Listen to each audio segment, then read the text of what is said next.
शादी के सीज़न आ रहे हैं, शादियाँ होने वाली हैं, कभी काफ़ी सारी शादियाँ आएँगी। यहाँ पर एक्सपेंसेस कितने करने हैं, आपको पैसे कितने बचाने हैं, किसकी ज़िम्मेदारी एक्चुअल में होनी चाहिए उस शादी में खर्च करने की, आपकी ज़िम्मेदारी रिस्पॉन्सिबिलिटी कितनी होनी चाहिए, इसके बारे में कुछ मैं आपको बताऊँगा। अगर आप बहुत ही गरीब परिवार से आते हैं जिसमें आपके माँ-बाप को रोटी खाने के लिए भी शायद सोचना पड़ता हो, रेस्टोरेंट में जाके खाने के लिए सोचना पड़ता हो कि खर्चा करें कि ना करें, तो डेफ़िनेटली आप उसमें कंट्रीब्यूट कर सकते हैं, अपनी शादी में हेल्पिंग कर सकते हैं। लेकिन अगर आपके माँ-बाप ठीक-ठाक हैं, पेंशन-वेंशन आ रही है, मिडल क्लास से हैं, अपर मिडल क्लास से हैं, तो आपकी ज़िम्मेदारी उस शादी में खर्च करने की बहुत कम है। अगर आप ये सोच रहे हैं कि मेरी ही ज़िम्मेदारी सारी है, सारा पैसा खर्च करने की, मेरी बहन की शादी में खर्च करने की, तो ये सोच आपकी गलत है। क्योंकि आपकी ज़िम्मेदारी आपका घर खरीदने में है, आपके बच्चे बड़ा करने में है, उनके खर्च करने में है, उनकी ख्वाहिशें पूरी करने में है, अपनी वाइफ़ की ख्वाहिशें पूरी करने में है, यही आपकी ज़िम्मेदारी है। जबकि होता उल्टा है, हम शादियों में पैसा इतना खर्च कर देते हैं ज़िम्मेदारी, ज़िम्मेदारी, ज़िम्मेदारी बोल के कि एक्चुअल में जब घर खरीदने का टाइम आता है, जब गाड़ी, कार लेने का टाइम आता है, कुछ भी ऐसे हनीमून जाने का टाइम आता है देश से बाहर, तब खर्चा एक्चुअल में हमारे पास बचता नहीं है करने के लिए और वहाँ आप कंजूसी करते बैठते हो। वहाँ 3 बीएचके की जगह आप छोटा कारपेट ले लोगे, छोटी जगह ले लोगे जाके, मेन सिटी में जाके नहीं ले सकते, कोने गाँव में चले जाओगे और फिर वहाँ रोते रहोगे। तो आपको शादी में खर्चा अपनी ज़िम्मेदारी पे बहुत कम करना है। एक्चुअल में माँ-बाप का पूरा ज़िम्मेदारी होता है आपके शादी में खर्च करने का। जी हाँ, माँ-बाप की ज़िम्मेदारी आपको पढ़ाने की भी होती है, बड़ा करने की भी होती है और उसके बाद जब आपकी शादी होती है, वो भी उनका ही फ़र्ज़ है आपकी शादी करके आपको विदा करने का। और यहाँ पर आपका फ़र्ज़ क्या है? अब यहाँ पे बोलेंगे माँ-बाप ही सब करेंगे, माँ-बाप ही ये करेंगे। ऐसा अब जब आपकी शादी हो जाएगी और आपके बच्चे होंगे, तो वो आपकी ज़िम्मेदारियाँ बन जाएँगी। ये एक साइकिल होती है। ऐसा नहीं है कि आप रिटर्न बैक करते बैठेंगे। रिटर्न बैक वो अपने आप हो जाता है।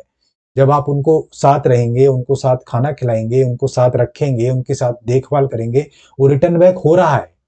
अब आप पैसे में भी अगर रिटर्न बैक करने लग जाएँगे, तो ये तो बहुत आप एक ही जगह, एक ही जनरेशन में फँस के रह जाएँगे। आपकी जो रिस्पॉन्सिबिलिटी है, वो आपके बच्चों के लिए है, आपकी वाइफ़ के लिए है, जैसे कि आपके माँ-बाप ने आपके लिए किया, आप अपने बच्चों के लिए करोगे। और यही है नेचुरल साइकिल।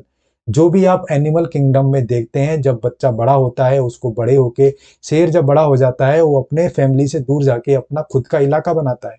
अपने खुद का फैमिली बनाता है और अपने बच्चे पैदा करता है और उनको जब बड़ा हो जाता है तो उसके बच्चे कहीं और चले जाते हैं। फिर वहाँ पर वो लोग अब ये थोड़ी ना कि वो उस पे लटकते हैं, ये इन पे लटकता है और फिर सब लटकू-लटकू एकदम रहते हैं।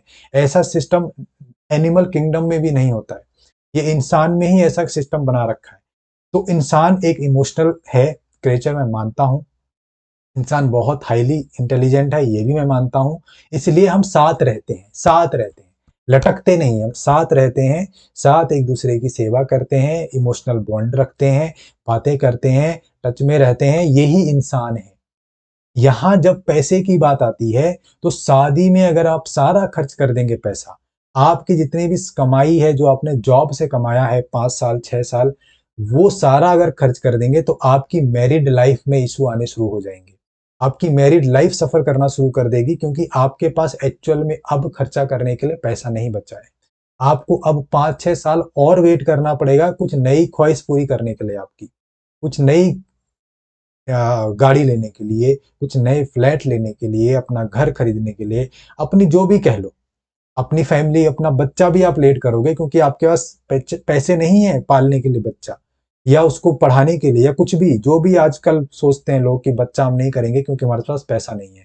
तो आप बच्चे भी लेट करोगे और फिर लेट करके फिर एक ही बच्चा कर पाओगे कि एज इतनी हो जाएगी कि अब दूसरा बच्चा इस एज में कैसे करें? अब शर्म आती है सोसाइटी। तो आप एक ही बच्चे से फिर काम चलाओगे और एक बच्चा ही वो अकेला-अकेला घूमी-घूमी करके इधर-उधर ना उसके कोई यार दोस्त बनेंगे, ना उसको कुछ बोलना आएगा, ना कुछ उसको कम्युनिकेशन स्किल आएँगी, ना उसको शेयरिंग का कुछ फंडा समझ आएगा, ना उसको कॉम्प्रोमाइज़ करना आएगा किसी के साथ, ना कोई शेयर करना आएगा। तो वो आपका बच्चा भी ऐसा ही एक अकेला-अकेला घूमता रहेगा। और फिर जब उसकी शादी होगी तो उसकी बीवी के भाई-बहन होंगे तो वो उनकी रिश्तेदारी ही निभाते रहेगा। कि उसका साली की उसमें जाना है, साली की उसमें जाना है, फूफा के उसमें जाना है, बुआ के उसमें जाना है, क्योंकि आपने तो इसके कोई भाई-बहन करे ही नहीं, तो इसके कोई रिश्तेदार ही नहीं बनेंगे ऊपर, बड़े जाके।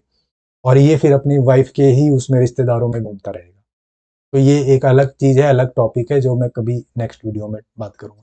बट यहाँ पर जो मैरिड इशू आते हैं या मैरिड लाइफ में प्रॉब्लम आती हैं, वो इसलिए आती हैं अगर आप टू मच डिपेंडेंट है अपने पेरेंट्स पर, टू मच उन पे कॉन्सेंट्रेट रखा हुआ है शादी के बाद भी।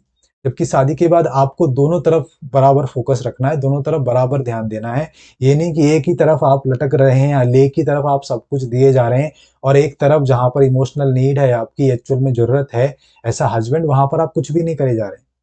तो आपको पैसे कम खर्च करने हैं शादी में, पैसे बचाइए, और जो भी आपके पैसे बचें वो अपने नए घर को खरीदने में लगाइए, रिनोवेट करने में लगाइए, नए हनीमून ट्रिप प्लान कीजिए, और अपनी लाइफ को सफल बनाइए, मैरिड लाइफ को सक्सेसफुल बनाइए, और खुश रहिए, मेंटल पीस में रहिए। यही एक एडवाइस थी। आई होप आपको ये वीडियो अच्छा लगा हो, मुझे ज़रूर बताना। Thank you.